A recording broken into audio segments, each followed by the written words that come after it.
Hi guys, welcome to my channel. ஆக்சுவலாக இந்த வீடியோவில் நம்ம என்ன பார்க்க போகிறோம்னா, HTML கேன்வாஸில் எப்படி அனிமேஷன் பண்ணுறது அப்படிங்கிறத பேசிக்லேருந்து பார்க்க போகிறோம். ரொம்ப காம்ப்ளிகேட்டடான ஸ்ட்ரக்சர்ஸ்க்கெலாம் போகலாம், நம்ம பேசிக்லேருந்து பார்க்க போகிறோம்.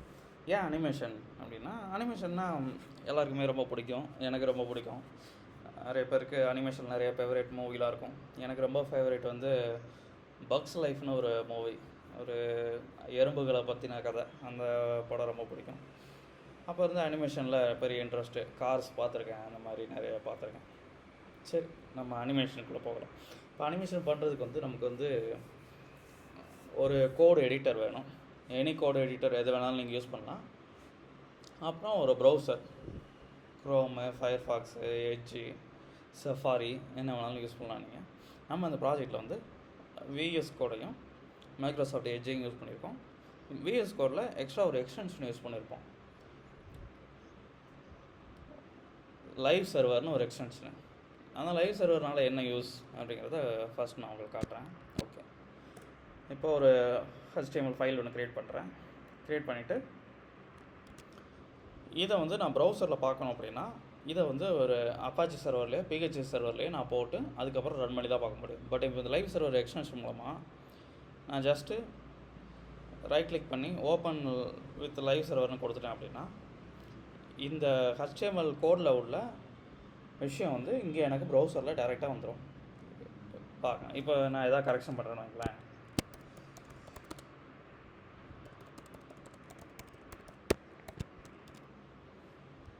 பார்த்துங்களா?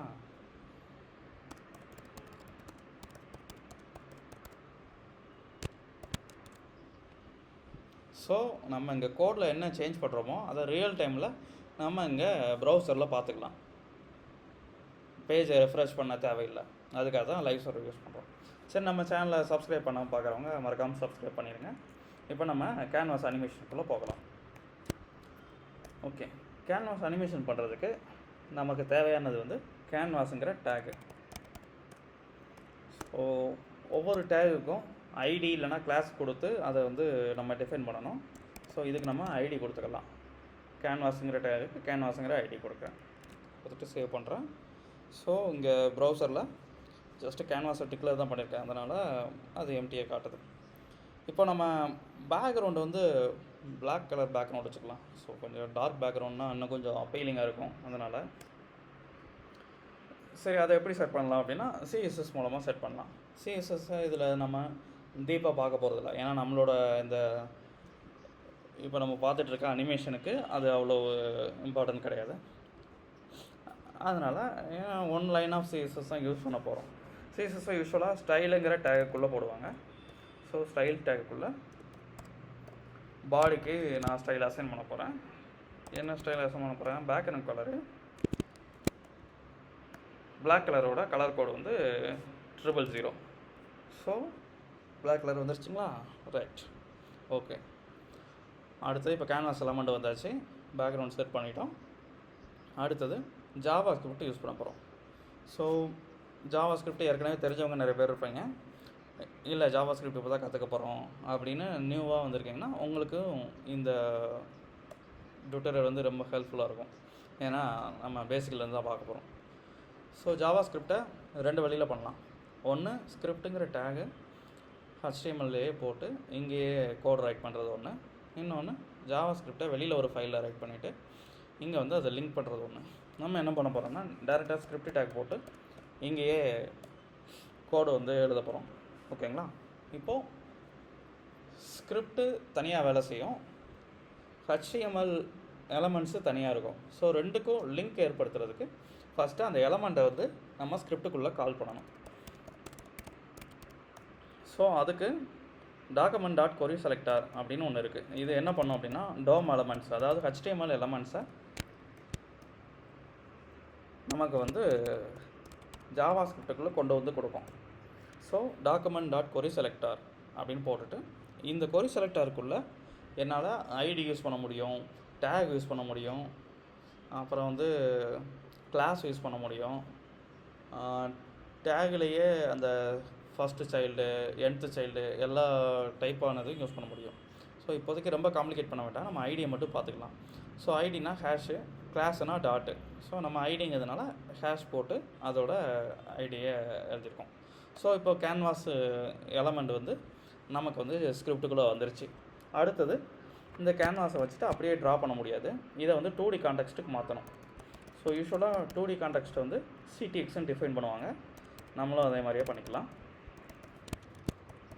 ஸோ கெட் கான்டெக்ஸ்ட் அப்படின்னு ஒரு ஃபங்க்ஷன் இருக்குது. ஸோ கேன்வாஸில் கெட் கான்டெக்ஸ்ட்டு 2D அப்படிங்கிற ஃபங்க்ஷனை கால் பண்ணோம் அப்படின்னா 2D கான்டெக்ஸ்ட் நமக்கு கிடச்சிரும். இப்போ அந்த 2D கான்டெக்ஸ்ட்டில் நம்ம வந்து ஒரு ஷேப் ஒன்று வரைய போகிறோம். ஸோ எந்த ஷேப் வரையதாக இருந்தாலும் ஃபஸ்ட்டு நம்ம கொடுக்க வேண்டியது பிகின் பாத்துங்கிற ஃபங்க்ஷனை கால் பண்ணணும் ஃபஸ்ட்டு. நெக்ஸ்ட்டு ஸ்டெப்பில் என்ன ஷேப் வரைய போகிறோம். இப்போ நம்ம ஒரு சர்க்கிள் வரையலாம் பிளான் பண்ணியிருக்கோம். ஸோ சர்க்கிள் வரைகிறதுக்கு டேரெக்டாக ஃபங்க்ஷன் கிடையாது, ஆர்க்குங்கிற ஃபங்க்ஷன் தான் இருக்குது. ஸோ ஆர்க்குங்கிற ஃபங்க்ஷனை இப்போ நான் டைப் பண்ண உடனே விஎஸ் கோடில் எனக்கு சஜஷனில் காட்டிடுது அது என்னென்ன பேராமீட்டர்லாம் ரெக்கவர் பண்ணும் அப்படின்னு. ஸோ ஒரு எக்ஸ் பேராமீட்டரு, ஒரு ஒய், அதாவது இது சென்டரோட XY கோஆர்டினேட்ஸு, அடுத்து ரேடியஸு. இப்போ இது எல்லாமே பிக்சல்ஸில் தான். ஸோ நான் ஒரு 100,100 கொடுத்தேன்னு வைங்க, இந்த பொசிஷனில் பிக்சலில் இந்த இடத்துல சென்டர் டிஃபைன் ஆகிருக்கும். ரேடியஸ் ஒரு 50 கொடுத்தேன்னா ஸோ 50 இந்த ரேடியஸில் இங்கே சர்க்கிள் வந்து ட்ராவ் ஆகும். அப்புறம் ஸ்டார்ட் ஆங்கிள், ஒரு சர்க்கிளுக்கு ஸ்டார்டிங் ஆங்கிள் வந்து 0, எண்டிங் ஆங்கிள் வந்து 360. இப்போ நான் வந்து ஸோ அது எப்படி வேலை செய்யணும்னா, இங்கே 0 அப்படியே 0, இங்கே 90, இங்கே 180, இங்கே 270, இந்த 360. ஸோ சர்க்கிள் வந்துருச்சுங்களா. இதுதான் start angle end angle concept. இப்போ ஸ்டார்ட் ஆங்கிள் 0வும் எண்ட் ஆங்கிள் 90 கொடுத்தேன் அப்படின்னா உங்களுக்கு ஒரு குவார்ட்டர் ஆர்க் கிடைக்கும். ஸோ நீங்கள் ஆர்க்கு ட்ரா பண்ணணும் அப்படின்னு ஆசைப்படும் போது அதை யூஸ் பண்ணிக்கலாம். சர்க்கிள் ட்ரா பண்ணும்போது ஃபுல் ஆங்கிள் கொடுத்துக்கலாம். அதனால தான் சர்க்கிளுக்கு அவங்க தனியாக ஃபங்க்ஷன் கொடுக்கல, ஆர்க்கே யூஸ் பண்ணுற மாதிரி வச்சுட்டாங்க. ரைட்டுங்களா. ஸோ இப்போ நம்ம என்ன பண்ணலாம், 100,100, ரேடியஸ் வந்து ஒரு 50, அப்புறம் ஸ்டார்ட் ஆங்கிள் வந்து 0, எண்ட் ஆங்கிள் வந்து 360ன்னு சொன்னேன். இப்போது கோடிங் லாங்குவேஜஸில் டிகிரி யூஸ் பண்ண மாட்டாங்க, எல்லாமே ரேடியன்ஸ் தான். ஸோ 360க்கு ஆப்வியஸாக என்ன ரேடியன்ஸ்னு உங்களுக்கு தெரியும், 2π மேத்தமெட்டிக்ஸில் நம்ம படிச்சிருப்போம். ஸோ 2πயை எப்படி ஜாவாஸ்கிரிப்டில் யூஸ் பண்ணுறது அப்படின்னா 2 ஸ்டார் பையை வந்து math.py அப்படின்னு நம்ம யூஸ் பண்ணிக்கலாம். ரைட்டுங்களா. ஸோ இதோட முடியறதில்ல, இது முடித்ததுக்கப்புறம் ஒன்று ஸ்ட்ரோக்கு இல்லைன்னா ஃபில், ஏதாவது ஒன்று கொடுத்தா தான் அந்த ஷேப் வந்து கம்ப்ளீட் ஆகும். ஸோ ஸ்ட்ரோக்குனால் என்ன அப்படின்னா, அந்த ஆர்க் வரைஞ்சிட்டு ஆர்க்கோட அவுட்லைன் மட்டும் கொடுக்கறதுக்கு ஸ்ட்ரோக்கு, ஆர்க் வரைஞ்சிட்டு அந்த ஆர்க்கை ஃபுல்லாக ஃபில் பண்ணுறதுக்கு வந்து ஃபில்லு. ஸோ இப்போ நம்ம ஸ்ட்ரோக்கு ஃபஸ்ட்டு பார்ப்போம். நமக்கு ஷேப் வந்து டிஸ்பிளே ஆகலை, பட் நம்ம எல்லாமே கொடுத்துட்டோம், பிகின் பார்த்து ஆர்க்கு ஸ்ட்ரோக் எல்லாமே கொடுத்துட்டோம். ஏன் வரல அப்படின்னா, டிஃபால்ட்டாக கேன்வாஸோட ஸ்ட்ரோக் கலர் வந்து பார்த்திங்கன்னா பிளாக் கலரில் இருக்கும், ஆனால் நம்ம பேக்ரவுண்ட் கலரும் பிளாக்கில் கொடுத்துருக்கோம், அதனால தான் நமக்கு விசிபிள் ஆகலை. ஸோ அதனால் நம்ம என்ன பண்ண போகிறோம் அப்படின்னா, ஸ்ட்ரோக் ஸ்டைலை வந்து மாற்ற போகிறோம். ஸோ அதுக்கு ஸ்ட்ரோக் ஸ்டைல்னே ஒரு ப்ராப்பர்ட்டி இருக்குது 2D கான்டெக்ஸ்ட்டில். சியான்னு ஒரு கலரை வந்து செட் பண்ணிவிட்டு இப்போ சேவ் பண்ணுறேன். இப்போது நம்ம ஷேப்பை நம்மளால் பார்க்க முடியுது ஸ்ட்ரோக் ஸ்டைலை மாற்றுறோன்னு. ரைட்டுங்களா. இப்போ அதே ஃபில் பண்ணி பார்ப்போம். எப்படி ஸ்ட்ரோக்குக்கு ஒரு ஸ்டைல் இருக்கோ அதே மாதிரி ஃபில்லுக்கும் ஒரு ஸ்டைல் இருக்குது, ஃபில் ஸ்டைலுங்கிற ப்ராப்பர்ட்டி. ஸோ அதையும் சேஞ்ச் பண்ணிப்போம், ஏன்னா அதுவும் டிஃபால்ட்டாக பிளாக்கில் தான் இருக்கும். ஸோ ஃபில் ஸ்டைல் அப்ளை பண்ணிவிட்டு ஸ்ட்ரோக் எடுத்துகிட்டு ஃபில்லு கொடுக்குறேன் நான். ஃபில் ஆகிடுச்சிங்களா, சூப்பரில். ஓகே. இப்போ ஸ்ட்ரோக்கில் அந்த ஸ்ட்ரோக் வித்து வந்து பார்த்திங்கன்னா ரொம்ப ஸ்மாலராக இருக்குது, கொஞ்சம் அதை பெருசு பண்ணுவோமா. அதுக்கு ஒரு ப்ராப்பர்ட்டி இருக்குது. என்ன ப்ராப்பர்ட்டினா, CDX tattoo line with. So line with ஒரு 4 வைக்கிறோன்னு வைங்க, இதுவும் பிக்சல்ஸ் தான். ஸோ 4 பிக்சல் கொடுக்கும்போது ஓகே, இது கொஞ்சம் நல்லா ஸ்டாண்ட் அவுட்டாக அழகாக இருக்குது. இப்போ இந்த சர்க்கிளோட பிலோவில் பார்த்தீங்கன்னா இது கட்டான மாதிரி இருக்குது. அதுக்கு என்ன ரீசன் அப்படின்னா, கேன்வாஸை நம்ம டிக்ளேர் பண்ணியிருக்கோம், அதுக்கு டைமென்ஷன்ஸ் கொடுக்கவே இல்லை. ஸோ அதனால் டிஃபால்ட்டாக ஒரு டைமென்ஷன் அக்சஸ் பண்ணியிருக்கோம். எனக்கு தெரிஞ்சு இது வரைக்கும் தான் கேன்வாஸ் வந்து இது ட்ரா ஆயிருக்குன்னு நான் நினைக்கிறேன். ஸோ யூஸ்வலாக அனிமேஷன் பண்ணும்போது கேன்வாஸை வந்து நம்ம விண்டோவோட ஃபுல் வித்தும் வச்சிடணும். ஸோ அதை எப்படி செட் பண்ணுறது அப்படின்னா, கேன்வாஸில் வித்து ஹைட்டுன்னு 2 ப்ராப்பர்ட்டி இருக்குது. ஸோ கேன்வாஸ் வித்தில் விண்டோவோட வித்தை வந்து கொடுக்க போகிறோம். ஸோ விண்டோவோட வித்து எடுக்கிறதுக்கு இன்னர் வித்துன்னு ஒரு ப்ராப்பர்ட்டி இருக்குது. ஸோ வித்தை எப்படி பண்ணோமோ அதே மாதிரி ஹைட்டுக்கும் அசைன் பண்ணுறோம். ஹைட்டுக்கு வந்து இன்னர் ஹைட்டு, ரைட்டுங்களா? ஸோ கேன்வாஸை இங்கே அக்சஸ் பண்ணுறோம் ஜாவாஸ்கிரிப்டில். அதை 2D கான்டெக்ஸ்ட் எடுக்கிறோம். கேன்வாஸுக்கு வித்தையும் ஹைட்டையும் விண்டோவோட வித்தையும் ஹைட்டையும் செட் பண்ணுறோம்.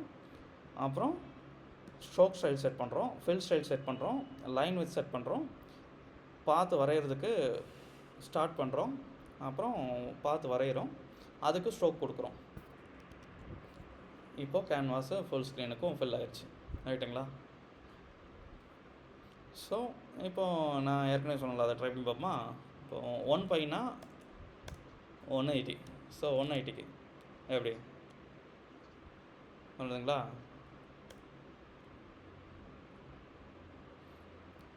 இப்போ இந்த ஆர்க்கில் இன்னொரு ஃபங்க்ஷன் இருக்குது. சரி, இன்னொரு ஃபங்க்ஷன் சொல்கிறேன். இன்னொரு ப்ராப்பர்ட்டி இருக்குது, last property, counter clockwise boolean. So counter clock வைஸில் யூஸ்வலாக டிஃபால்ட்டாக கிளாக் வைஸில் தான் ட்ரா பண்ணணும், நீங்கள் அதை டிஃபைன் பண்ணாமல் விட்டீங்க அப்படின்னா. பட் ஃபால்ஸ்னு கொடுத்தீங்க அப்படின்னா இப்போ கவுண்டர் கிளாக் வைஸ் கிடையாது, கிளாக் வைஸு அப்படின்னு அர்த்தம். டிஃபால்ட்டாக அது ஃபால்ஸில் இருக்கும். ஸோ எனக்கு கிளாக் வைஸு வேண்டாம், கவுண்டர் கிளாக் வைஸாக தான் வேணும் அப்படின்னா கவுண்டர் கிளாக் வைஸுக்கு ட்ரூன்னு அசைன் பண்ணணும்னு வைங்க. இதே ஷேப்பு தான் 0லேருந்து 180 டிகிரி. ஸோ இது 0, இது 180 டிகிரி. டிஃபால்ட்டாக எதில் வரும்? கிளாக் வைஸில் வரும். இப்போ நான் கவுண்டர் கிளாக் வைஸ் ட்ரூன்னு கொடுத்துருக்கேன். ஸோ கவனிச்சிங்களா? ஸோ அதே டிகிரிக்கு தான் போகுது, ஆனால் இந்த வாட்டி கவுண்டர் கிளாக் வைஸில் போகுது. ஸோ இந்த ப்ராப்பர்ட்டியும் ரொம்ப ஹேண்டியாக இருக்கும். பட் நம்ம இப்போ பண்ணுற அனிமேஷனுக்கு அது தேவைப்படாது, ஏன்னா நம்ம வந்து ஃபுல் சர்க்கிள் தான் ட்ரா பண்ண போகிறோம். ஓகே, சரி, ஓகே. மோர் அபவுட் த ஆர்க்கு நிறைய பார்த்தாச்சு. அடுத்து அனிமேஷன் நேராக போயிடலாம். அனிமேஷன் எப்படி பண்ண போகிறோம் அப்படின்னா, ஒரு ஃபங்க்ஷன், அந்த ஃபங்க்ஷனை வந்து ரெக்வஸ்ட் அனிமேஷன் ஃப்ரேம்னு ஒரு ஜாவாஸ்கிரிப்டோட ஃபங்க்ஷன் இருக்குது. அந்த ஃபங்க்ஷனுக்குள்ளே எகைன் அண்ட் எகைன் கால் பண்ணுறது மூலமாக நம்ம அனிமேஷன் வந்து பண்ண போகிறோம், ரைட்டுங்களா? ஸோ ஒரு ஃபங்க்ஷனை ஒன்று போட்டுப்போம், அனிமேஷன்னே அதுக்கு நேம் வச்சுக்கிறேன். ஆப்வியஸாக அந்த ஃபங்க்ஷனுக்குள்ளே என்ன இருக்கும் அப்படின்னா சர்க்கிள் வரைகிறது, ரைட்டுங்களா? அதுக்கப்புறம் நான் சொன்னேன்ல, இதே ஃபங்க்ஷனை ரிப்பீட்டடாக ரெக்வஸ்ட் அனிமேஷன் ஃப்ரேமில் கால் பண்ண போகிறோம். ஸோ ரெக்வஸ்ட் அனிமேஷன் ஃப்ரேமுக்குள்ளே இந்த அனிமேஷன் ஃபங்க்ஷனை கால் பண்ணி விட்றேன். நிறைய பேர் என்ன பண்ணிடுவாங்கன்னா, இந்த ரெக்வஸ்ட் அனிமேஷன் ஃப்ரேமை அனிமேஷன் ஃபங்க்ஷனுக்கு வெளியில் போட்டுருவாங்க. ஆக்சுவலாக இது அந்த அனிமேஷன் ஃபங்க்ஷனுக்கு உள்ளே தான் இருக்கணும், அப்படின்னா தான் நமக்கு ரிப்பீட்டடாக லூப்பில் கால் ஆகும். ஸோ இப்படி போட்டால் வேலை செய்யாது, ஏன்னா நம்ம ஃபங்க்ஷனை டிக்ளேர் தான் பண்ணியிருக்கோம், அந்த ஃபங்க்ஷனை கால் பண்ணல. ஸோ அந்த ஃபங்க்ஷனை இங்கே கால் பண்ணிடுறேன். இப்போது இங்கே ஒரு எஃபெக்ட் உங்களுக்கு தெரியும், அது என்னென்னா circle again and again draw ஆகிட்டே இருக்குது, அது ஓவர்லாப் ஆகிட்டு இருக்கு. சரி, இப்போது இந்த இதை அனிமேஷன் மாதிரி பண்ணணும் அப்படின்னா, இந்த சென்டரு கொஞ்சம் கொஞ்சமாக அப்படியே மூவ் ஆகிட்டே வந்துச்சு அப்படின்னா நமக்கு தெரியும். ஸோ சென்டர் ஃபஸ்ட்டு இங்கே இருக்கும், எங்கே மூவ் பண்ணுறோன்னு வைங்க, அப்படியே மூவ் பண்ணிட்டே போகிறோன்னு வைங்க, அனிமேஷன் மாதிரி தெரியும், கரெக்டுங்களா? ஸோ அதனால் சென்டரை வந்து வெளியில் நான் டிக்ளேர் பண்ணுறேன். x = 100, y = 100. ஸோ இங்கே XY மாற்றிடுறேன், இதுதான் நம்ம சென்டராக இருக்க போகுது. ப்ளஸ்ஸு எக்ஸில் ஒன்று ஆட் பண்ணிட்டு போகிறேன், ஒய் கொஞ்சம் நேரம் கழிச்சு வரும். ஸோ எக்ஸில் ஒன்று ஆட் பண்ணிட்டே போகிறேன். அதை எப்படி ஆட் பண்ணணும் அப்படின்னா, அவ்வளோதான். ஸோ அந்த லூப் ஒவ்வொரு டைமும் ரன் ஆகும்போது இந்த டிஎக்ஸோட வேல்யூவை அதில் ஆட் பண்ணிகிட்டே போகும், ரைட்டுங்களா? ஸோ ட்ரா பண்ணுது. பட் என்னென்னா, புது சர்க்கிள் வரும்போது ஓல்டு சர்க்கிள் வந்து டெலிட் ஆகலை, அதுவும் சேர்ந்தே இருக்குது. அதுக்கு என்ன பண்ணோம் அப்படின்னா, இந்த 2D கான்டெக்ஸ்டில் கிளியர் ரெக்ட்னு ஒரு ஃபங்க்ஷன் இருக்குது, அதை வந்து லூப்புக்குள்ளே போகிறதுனால ஒவ்வொரு டைமும் இந்த ஃபங்க்ஷன் கால் ஆகும்போது கேன்வாஸ் அதை கிளியர் பண்ணிடும். ஸோ அதுக்கு ஒரு டைமென்ஷன் கொடுக்கணும். எல்லாருக்கும் டைமென்ஷன்ஸ் பற்றி தெரியும்னு நினைக்கிறேன். லெஃப்ட் டாப் வந்து 0,0ல் இருக்கும். இது வந்து விண்டோவோட வித் அண்ட் ஹைட் இருக்கும். ஸோ எக்ஸ் ஆக்சிஸ் வந்து இந்த ஹரிசாண்டலில் போகும், ஒய் ஆக்சிஸ் வந்து வெர்டிக்கலில் போகும். ஸோ ஆப்வியஸாக எக்ஸ் ஆக்சிஸ் வந்து கேன்வாஸோட வித்து, ஒய் ஆக்சிஸ் வந்து கேன்வாஸோட ஹைட்டு கொடுத்துட்டு இப்போது கேன்வாஸ் கிளியர் ஆகும், அதே சமயத்தில் சர்க்கிள் ட்ராவ் ஆகும். ஸோ அந்த ஸ்மூத் அனிமேஷன் எஃபெக்ட் கிடைக்குதுங்களா. இப்போது ஒரே டைரெக்ஷனில் போகாமல் கிராஸ் டைரெக்ஷனில் வர வைக்கணும்னா ஒய் டிக்ளேர் பண்ணுவோம்.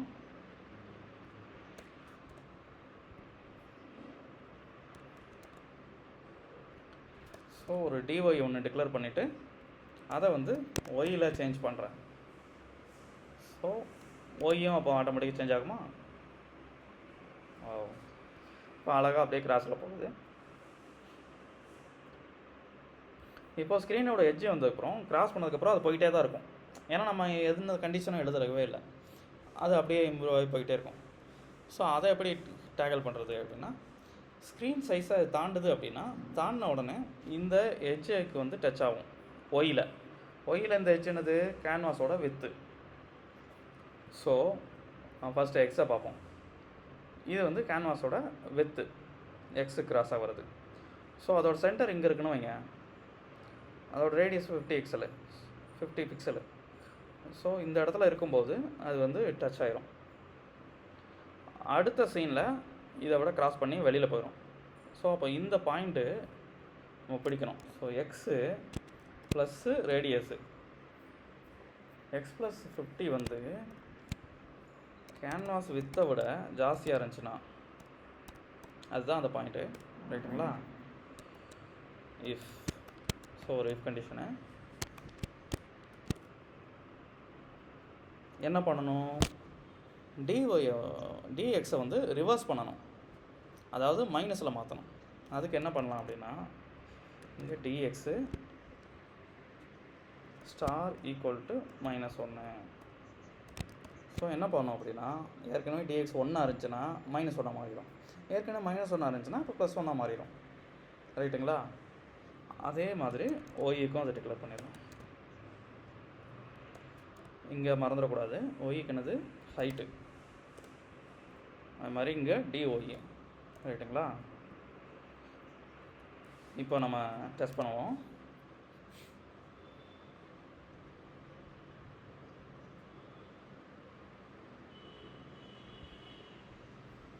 வாவ், அழகாக எட்ஜ் டச் ஆகி ரிஃப்ளெக்ட் ஆகி போகுது பார்த்தீங்களா, சூப்பர். இப்போ என்ன ஆகும்னா, ஸ்டார்ட் பவுண்டரியை நம்ம டிக்ளேர் பண்ணல, எண்ட் பவுண்டரி மட்டும் தான் டிக்ளேர் பண்ணுறோம். ஸோ ஸ்டார்ட் பவுண்டரி என்ன அப்படின்னா, எக்ஸுக்கு ஆப்வியஸாக இங்கே இருக்கும், அதோட டச் பாயிண்ட் இங்கே இருக்கும். ஸோ எக்ஸ் -50 0 விட கிராஸ் ஆனால், ஸோ எக்ஸ் -50 <0. அதே மாதிரி இங்கே ஒய்க்கு ஒய் -50. இப்போது ரெண்டு பக்கமே ஹேண்டில் பண்ணுறோம். கொஞ்சம் ஸ்லோவாக இருக்குது, கொஞ்சம் ஸ்பீடப் பண்ணலாம் அப்படின்னா இங்கே நம்ம மாற்றினாலே போதும். எக்ஸ் ஆக்சிஸில் 2 கொடுக்குறேங்கன்னு வைங்க, எக்ஸ் சைடில் வேகமாக போகும். ஒய் ஆக்சிஸில் 2 கொடுக்குறேன்னு வைங்க, ரெண்டுமே ஈக்குவலாக போகும். இன்னும் கொஞ்சம் ஸ்பீடு ஏற்றணும், நம்ம எப்படினாலும் ப்ளே பண்ணலாம்.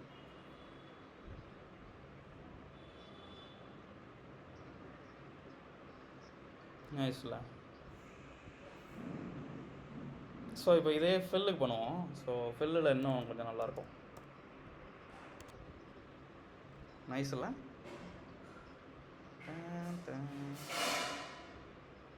சூப்பர். ஸோ எட்ஜில் போயிட்டு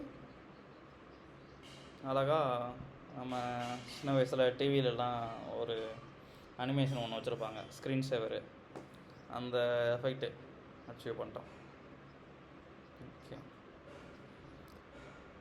ஓகே கைஸ், இந்த கோடு நான் உங்களுக்கு டிஸ்கிரிப்ஷனில் ஷேர் பண்ணுறேன்.